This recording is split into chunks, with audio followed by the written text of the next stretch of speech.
Welcome to the History Maps podcast. We tend to treat history as something solid, like treaties signed on heavy parchment. Right, or the stone ruins of an ancient temple. Exactly. Battlefields you can walk across. We basically expect historical records to be something you could put in a museum display case and just point to. It feels permanent, like an immutable fact carved into the landscape. But then you start looking at the sources on clothing, and the entire paradigm shifts. History isn't just something that happened to a building. It is a highly detailed, living record worn directly on the body. Yeah, quite literally on the human body. And that is the mission of this deep dive. We are looking at a textile timeline of Thailand, tracing the evolution of Thai clothing from the 6th century all the way into the modern era.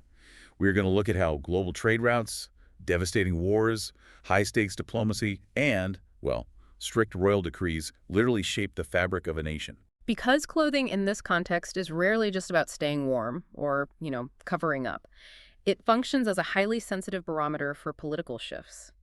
When a new power rises, when a border changes, or when a foreign merchant ship arrives in port, those events are immediately reflected in what ordinary people and royals are wearing. So you really have to throw out the modern concept of fashion as purely personal expression.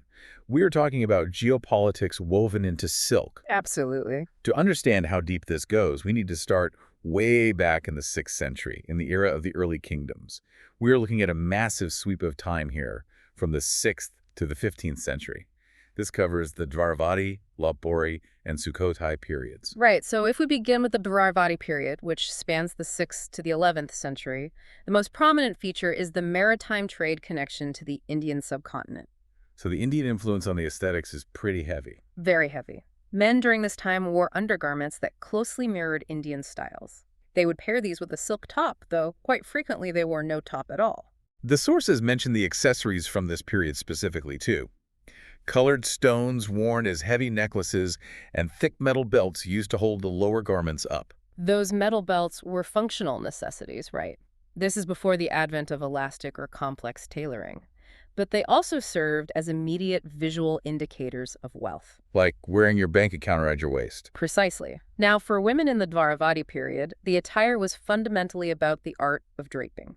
There is no stitching involved in the foundational garments at all. They wore a single, long piece of cloth, right? Yeah, a single piece of cloth that either supported the breasts over one shoulder or it was folded very firmly straight across the chest.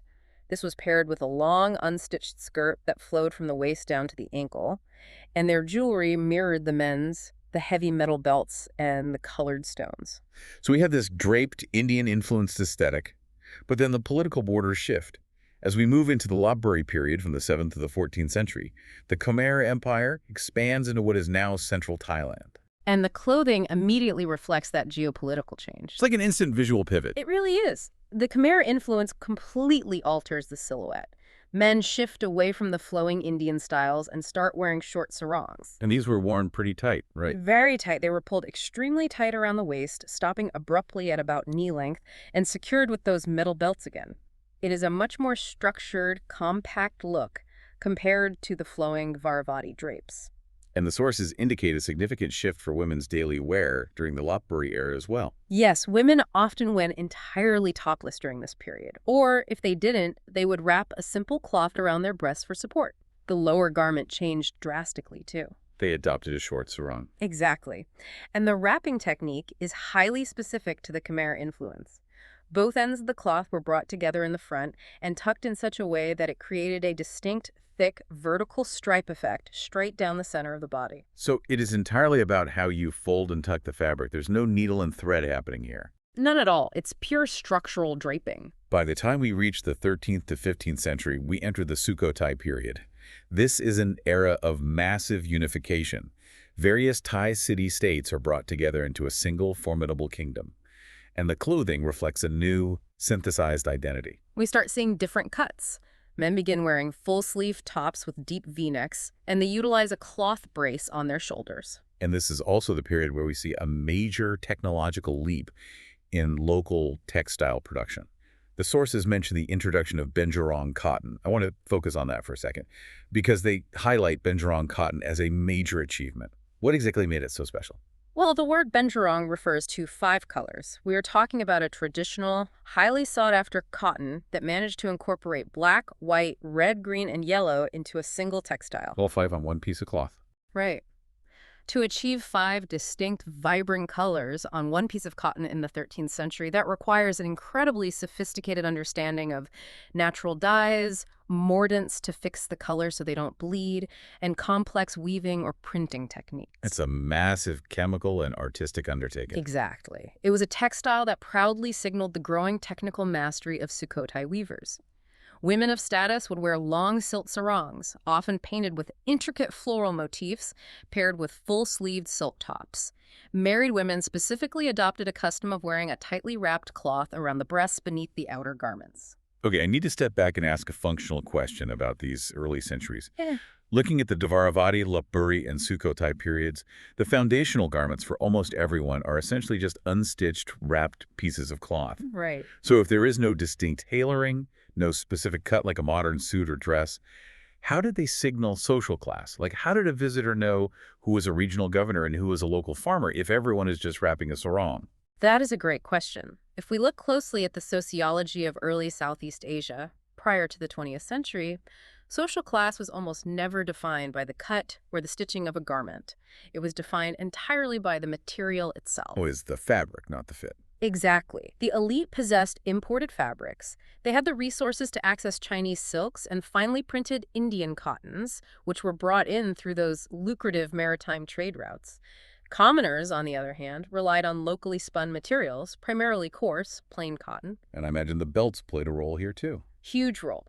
Those metal belts we mentioned earlier were major status markers. A heavy belt made of solid gold, intricately carved, instantly communicated nobility and vast wealth. A commoner might use a simple cloth tie, or perhaps a belt made of base metal or woven fibers. The wealth is literally woven into the density of the thread or hanging in solid metal from the waist. Which brings us to an era where that wealth and global trade absolutely exploded. The Ayutthaya era. Right.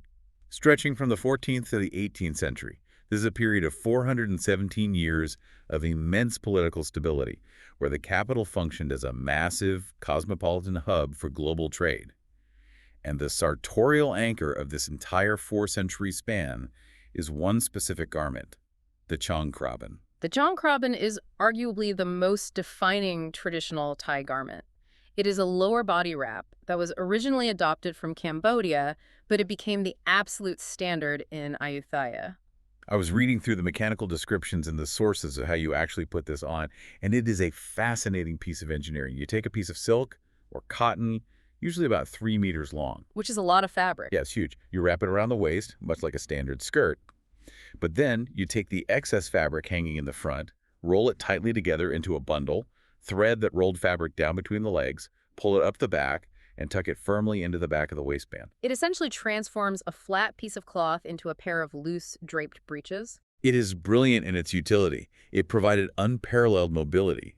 Men typically wore the Changkraban, hiked up high to the mid-thigh. Which was necessary. This allowed for intense physical labor, wading through rice paddies and ease of movement in a hot, humid agricultural society. Women wore the exact same garment, utilizing the exact same wrapping technique, but they draped it so the fabric extended well below the knee for modesty. Now, the sources mention a historical norm from this era that might catch a modern listener off guard. Up until the middle of the 19th century, bare chests and bare feet were considered completely acceptable formal wear for both men and women. It was the unquestioned norm. If you look at temple murals, illustrated manuscripts, and even the earliest photographs taken in Siam by Westerners, you see men and women of high noble status going about their daily lives, attending court, and performing formal duties with bare chests. Which just makes sense given the weather. Right, it was entirely appropriate for the intense tropical climate. The concept that a covered upper body equaled civilized or formal is a distinctly European import that arrives much later. But the tropical climate wasn't the only external force dictating how people presented themselves. There is a deeply practical and somewhat dark shift that happens in the mid-18th century regarding hair. Ah, yes. The Burmese-Siamese Wars. In 1759 and again in 1765, these wars devastated the region. The conflict was brutal, and eventually led to the total fall and destruction of the Ayutthaya capital. The trauma of those repeated invasions physically altered the way people looked. During the conflicts, Central Thai women completely abandoned their traditional long hair. They adopted a very short, harsh crew-cut style. Which makes complete sense when you think about the logistics of ancient warfare. It is a pure survival adaptation. Exactly. If you are engaged in hand-to-hand combat or fleeing through dense jungle, long hair is a massive liability. It can be grabbed by an enemy soldier to pull you down. Short hair allows for more physicality, less restriction, and removes a point of vulnerability in defense. It's purely tactical. Wait, this reminds me of the sociological shifts during the Second World War. When women went to work in heavy munitions factories, they cut their hair short and put on trousers because long hair and skirts were dangerous around heavy machinery. What starts as a purely practical life-or-death necessity eventually morphs into a normalized aesthetic. That is a perfect parallel, because what began as a wartime defense mechanism in the 1760s became deeply ingrained in the culture. The crew-cut style, born out of the ashes of the Ayutthaya kingdom, remained the standard everyday hairstyle for Thai women for generations. Generation. Yeah, it lasted all the way into the 1900s. It took well over a century for long hair to become the cultural norm again. The scars of that war were worn on the head for over 100 years. While the end of Ayutthaya was defined by survival, the peak of the era was defined by unparalleled opulence. We talked earlier about how class was defined by material rather than tailoring. Well, the Ayutthayan royals took this material exclusivity to an entirely new level with a fabric called Fa La Yang. Fa La Yang translates to Siamese chintz. This was the absolute pinnacle of prestigious fabric, and what makes it so distinct is the logistical complexity of its creation. The Thai royal office would employ master artists in Ayutthaya to design specific, intricate, culturally Thai patterns. Like flames, mythical creatures, specific geometric borders. Yes. But they didn't weave it there. No, they didn't. They would ship those design manuscripts all the way across the ocean to the Coromandel coast of India. That's a massive journey. It is. And there, highly skilled Indian artisans would use complex mordant dyeing and wax-resist printing techniques to transfer those Thai designs onto extremely high-quality, densely woven Indian cotton. And then they would ship the finished fabric back to Siam. You were looking at a 17th century, multi-month global supply chain dedicated exclusively to royal fashion. And the laws were incredibly strict regarding this fabric. No commoner was allowed to own or wear Fa La Yang unless it was a direct, formal gift from the king himself. It was a wearable monopoly on global trade. Alongside these custom imports, the peak of Ayutthaya also sees the emergence of heavily tailored stitch tops for the male elite, moving away from just draping. Let's break down these specific garments. The sources detail a shirt called the Yang Noi. The Yang Noi is a highly specific piece because it was adapted directly from the Indian kurti, which is a traditional tunic. It is a long-sleeve shirt featuring a straight-up, standing collar tailored to sit tightly at the waist. But the construction technique is unique. How so? It was often tailored from a single, continuous piece of fabric. The tailor would fold the fabric over, cut a hole for the neck, and sew the sides, leaving overlapping hems at the bottom. And the fabrics used for the Yang Noi were not simple cottons. The elite utilized imported textiles known as Yerubab and Khemkab. These were incredibly heavy, rich fabrics imported from Persia and India. They were woven intensely with solid gold and silver threads. Khemkab specifically was a brocade technique that interwove those precious metal threads directly with deeply colored silk. The sources describe how they actually made the thread. The artisans would wrap a silk core thread with a micro-thin strip of metal before weaving. Right, which created complex floral motifs that caught the light and looked like they were literally floating on the surface of the fabric. The sheer weight of wearing a shirt made of metal in the tropics was a testament to the wearer's endurance and status. I can't even imagine the heat. For a slightly more casual, though still highly elite look, the royals wore the core lamb.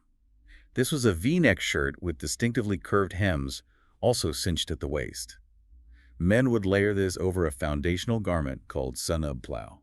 Sanab plau are shin-length trousers, distinctly styled with curved-up hems on the legs. A nobleman would put on the sanab plau trousers first. Then he would take his chong kraben, that long-wrapped cloth, and wrap it over the trousers. So they're layering a wrap over trousers. Exactly. This created a highly textured, multi-layered look, with the silk of the trousers peeking out from beneath the draped folds of the chong kraben. But if we're talking about the absolute visual peak of Ayutthayan court fashion, we have to talk about the headwear, the lomfok. Ah, the lomfok. This is a tall, sharply pointed hat.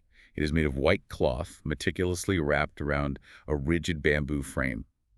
And this specific piece of clothing had a major moment on the world stage. It did. It is one of the greatest moments of sartorial diplomacy in history. In 1686, King Norai of Ayutthaya sent a diplomatic embassy halfway across the world to the court of King Louis XIV of France. A completely different world in terms of fashion. Entirely. The chief ambassador, Kosapan, arrived at the Palace of Versailles wearing the tall, pointed lomfok on his head and a garment called the crouy draped majestically over his shoulders. The crouy being a sheer, mesh-like outer robe, worn open at the front, and usually heavily embroidered with gold thread along the edges. You have to picture the scene. You have the French court of Louis XIV, arguably the most fashion-obsessed, rigid court in Europe. Everyone is sweating in heavy wools, tight breeches, and massive powdered wigs. And in walks Kosapan, draped in sheer gold mesh, wearing a sharply pointed bamboo-framed hat. The historical accounts say it caused an absolute sensation. The French courtiers were completely captivated. They had never seen anything like the architectural height of the lomfok or the delicate elegance of the crouy. It was a visual projection of a highly sophisticated, wealthy kingdom. But the origin of the lomfok is what truly highlights Ayutthaya's nature. A tall, bamboo-framed pointed hat doesn't immediately look like the draped cottons and silks we've discussed so far. Right. Where did the design actually come from? The lomfok was actually adapted from the turbans worn by merchants and diplomats from Safavid dynasty Persia who resided in the Ayutthayan capital. Oh, I see. Yeah, Ayutthaya was an incredibly cosmopolitan melting pot. They took that Persian turban aesthetic, gave it a rigid, uniquely Southeast Asian bamboo structure, combined it with Indian-style tailored shirts woven with gold, and paired it all with the Cambodian-derived chong kraban on the bottom. They synthesized all these disparate global influences into a singular, uniquely Thai aesthetic that managed to stun the French court. Precisely. That masterful blending of global influences sets the stage for the next massive era in Thai history, the Ratanakosin shift. This is where Victorian tailoring slams directly into Thai tradition. The Ratanakosin era officially begins in 1782 when the capital relocates to Bangkok following the fall of Ayutthaya. And initially, the fashion remains identical to the late Ayutthaya period. Men and women are still utilizing the wrapped chong kraban, and women are gracefully draping the sabai, a long diagonal shawl, across their chests. But as we move into the late 19th century, specifically during the reign of Rama V, King Chulalongkorn, the geopolitical dynamic of Southeast Asia becomes incredibly dangerous. Siam is acting as a buffer state. Right, exactly. They have the British Empire expanding aggressively into Burma to the west, and the French Empire colonizing Indochina to the east. Siam is the only nation in the region fighting to maintain its independence. And to survive that pressure, they realized they couldn't just rely on military treaties. They had to project a specific visual identity. To European colonial powers, unstitched, draped clothing and bare chests were viewed, incorrectly and arrogantly, as uncivilized. Right, and uncivilized nations were prime targets for colonization under the guise of the European civilizing mission. So clothing became a diplomatic shield. It did. To project an image of a modern, civilized nation on equal footing with the West, the royal court under King Chulalongkorn began selectively adopting Victorian sartorial etiquette. This is the turning point where stitched, heavily tailored clothing truly becomes the standard for the Thai elite. King Chulalongkorn introduces strict court uniforms to signal this modernity. The most famous and enduring outcome of this initiative is the Raj pattern for men. The Raj pattern is a brilliant, highly calculated fusion garment. On the top half, a man wears a pristine, white, heavily structured jacket. It features a high, stiff standing collar and fastens down the front with 5 buttons. It closely resembles what we would now call a Nehru jacket. But they didn't fully capitulate to Western standards. No, they didn't. On the bottom half, they refused to wear Western trousers. They maintained the traditional draped chong kraban. And to finish the look, knee-length socks and Western slip-on leather shoes. It is a literal half-and-half garment, Western structure on top, Thai tradition on the bottom. For the women of the royal court, a similar fusion occurred. They introduced the ham-sleeve blouse. The sources say this was heavily inspired by the fashion of the Victorian and Russian imperial courts. It is a tightly fitted lace blouse, cinched sharply at the waist, featuring a high, restrictive lace collar. But the defining feature is the sleeve itself. It is dramatically puffed at the upper arm and shoulder, often called a leg of mutton sleeve, and then tapers down very tightly to the wrist. And just like the men, women paired this heavily tailored, incredibly hot Victorian blouse with the traditional wrapped chongkraben on the bottom. We have to consider the physical discomfort here. Wearing a high-collared, tightly fitted, long-sleeved lace blouse in the intense heat and humidity of Bangkok is punishing. It is extremely punishing. But by adopting these heavily structured garments, the Thai elite were demonstrating their immense wealth because they could afford to wear impractical clothing, and their absolute willingness to engage with global modernity on European terms, even if it meant sweating through Victorian lace. It is exactly like the architectural facades of that era. How do you mean? If you look at buildings constructed in the late 19th century across Asia, you often see a phenomenon where the front of the building facing the public street is pure, structured, neoclassical European design columns, pediments, symmetry. Oh, right. But the foundation, the internal layout in the back of the house, remain entirely indigenous. The Raj pattern and the ham-sleeve blouse are doing the exact same thing on the human body, putting a structured Western facade on the upper body to visually signal equality to European powers, while maintaining deep, functional, traditional roots below the waist. That is a highly effective way to understand it, and that structured facade sets the stage for the intense, legally enforced cultural mandates of the 20th century. Because the selective, diplomatic westernization of the late 1800s becomes strict public policy for everyone in the 1900s. Yes, in the early 1900s, King Vajirabhut, also known as Rama VI, launches a campaign to further alter women's fashion.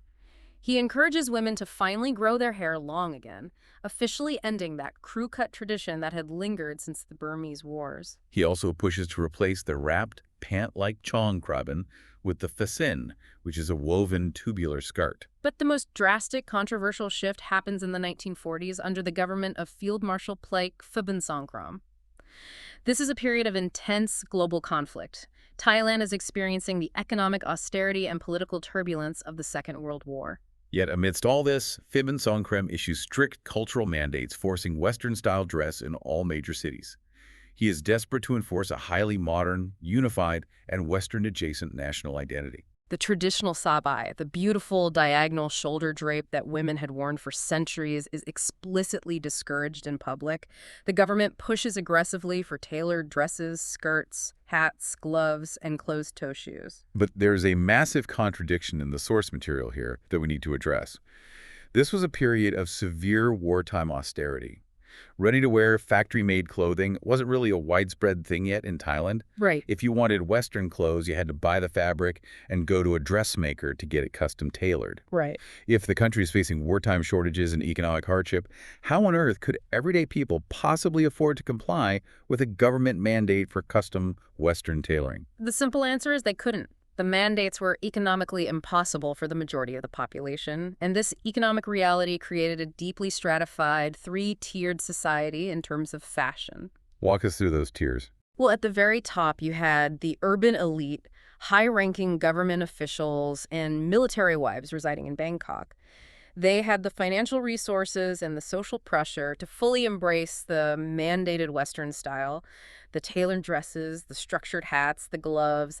They became the visual poster children for Phibinsongkhram's modernation. Okay, so that is the elite.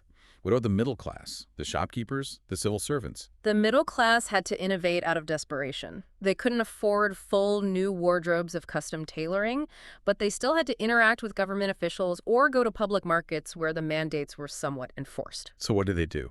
They created hybrid outfits. A middle-class woman might take a traditional tubular skirt, the phai sim, which she already owned or could weave cheaply, and pair it with a low-cost, locally made blouse that vaguely mimicked Western styles. Maybe it had a collar or buttons. They were trying to adhere to the spirit of the law without going bankrupt. And the third tier, the vast majority of the country. The rural populations. Out in the farming villages and outer provinces, the government mandates were largely ignored out of pure economic necessity.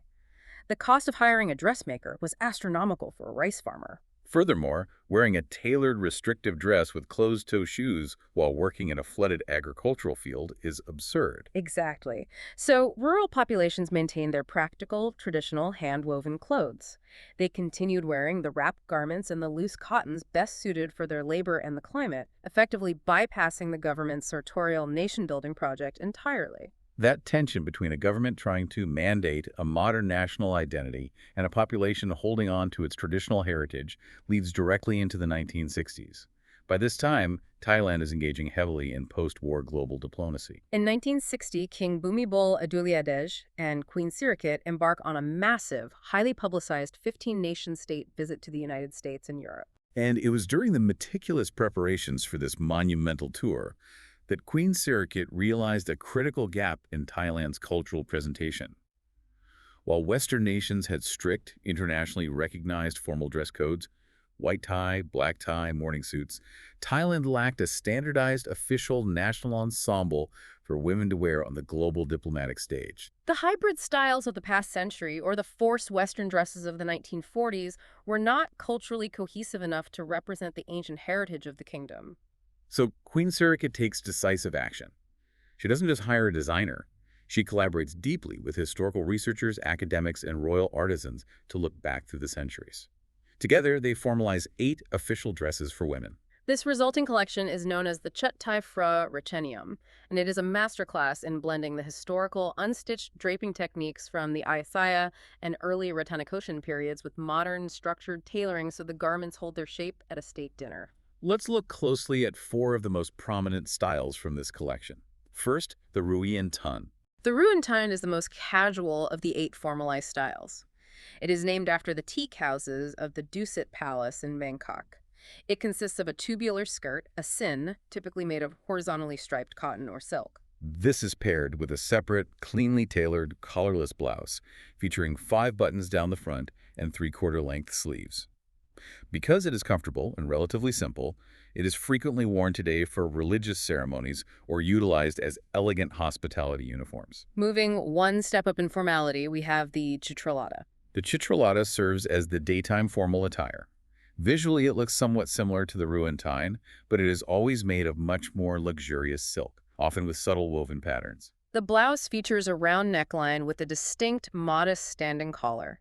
This is exactly what a high-ranking Thai official would wear to greet a visiting head of state at the airport during a daytime arrival ceremony. Then we enter the realm of high evening wear, the chakri style. When most international audiences picture a traditional Thai dress, they're almost always picturing the chakri. The chakri is the quintessential formal evening wear. It ingeniously mimics the ancient wrapped styles while utilizing modern construction. It features a bodice that is wrapped in a single long shawl, the sabai. The sabai is draped diagonally across the chest, exposing one shoulder and cascading elegantly down the back to the floor. And the skirt is floor-length and features a highly complex signature front pleat. The entire ensemble is usually constructed from heavy metal thread, brocade real gold or silver threads woven directly into the silk, throwing back to the opulence of Ayutthaya. And finally, the most majestic, imposing dress of them all, the Chakrafat. Chakrafat translates literally to emperor. This is the absolute highest level of formal dress. It utilizes a similar one-shoulder drape as the chakri, but it is heavily, intensely layered. It features a tightly pleated sash underneath, which is then covered by a thick, elaborately embroidered outer ceremonial cloth. It is paired with a heavy gold brocade skirt and is designed to be worn with massive, antique royal jewelry and regalia. Now, men were not left out of this standardization process, though their official garment came a bit later. In 1979, the Suaya Phra Rajathan, or the royally bestowed shirt, was officially introduced. It finally provides a formal, elegant, tailored option for men that is actually designed to be worn in a tropical climate, featuring a breathable standing collar, rather than forcing Thai diplomats to sweat through heavy Western wool suits. But what is essential to understand about Queen Sirikit's initiative with these 8 dresses is that it was not just about aesthetics on a diplomatic tour. It was a massive, highly successful economic and cultural rescue mission. Yes, she actively insisted, by royal decree, that these newly formalized national dresses must be handmade from local Thai silk and cotton. which changed everything. By mandating the use of indigenous hand-woven fabrics for the absolute highest levels of state dress, she single-handedly created a massive, sustained demand for traditional textiles. She effectively saved rural artisan weaving industries from being completely wiped out by the flood of cheap, factory-made synthetic imports that were taking over the market in the 1960s. Which perfectly transitions our focus from the grand, polished halls of the royal courts to the actual wooden looms in the villages. Because you cannot understand Thai clothing without understanding the regional artisans who produce the fabrics. This final area of our deep dive focuses on the loom's geography, exploring the highly localized regional textiles that make up the fabric of the nation. Let's start by traveling to the north, the historical Lanna region. When we talk about the textile identity of the North, we absolutely have to talk about the moham shirt. This is a foundational garment worn primarily by the Taiwan people. It is a short-sleeved, collarless shirt dyed a deep, striking black navy color. And we need to clarify the linguistics here because it reveals a lot about the process. It does. The word mo in the local Lan Na language translates directly to the color black or navy. Home refers to the specific botanical plant used to create the dye, the Baphicocanthus couzeabrem plant. But there is a very common misconception about the name, right? Yes, a massive one. Because the Lan Na word mo sounds phonetically identical to the central Thai word for pot, many people outside the North incorrectly assume the name mo home translates to a shirt dyed in a pot. But it literally means the black navy color derived from the hom plant. And the dyeing process itself is an incredible feat of indigenous chemistry and grueling physical labor. It is not simple. The artisans take the fresh leaves and stems of the hom plant and submerge them in vats of rainwater. They have to steep for exactly 72 hours until they ferment and produce a vivid green liquid.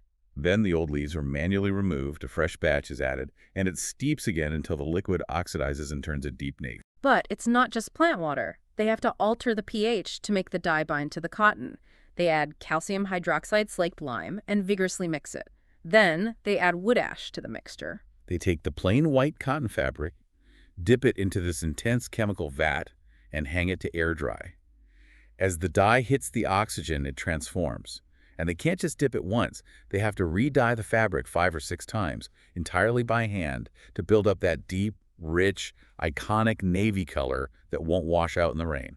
Also in the North, women traditionally wear a garment called the suapat. This is a long-sleeve blouse with absolutely no buttons. You secure it simply by wrapping the right side of the front panel completely over the left side and tying it securely with fabric strings at the waist. It is elegant in its simplicity and perfectly suited to the cooler northern climate. Moving out of the mountains of the north and down into the northeast, the vast agricultural region known as Aizan. This area is famous for an entirely different, highly complex technique, mudme, which is also known as matme. Mudme is a highly advanced tie-dye ikat technique.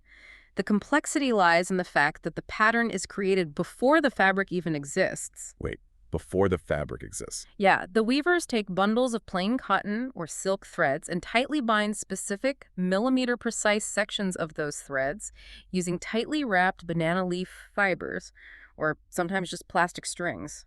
They're essentially masking off tiny sections of the thread.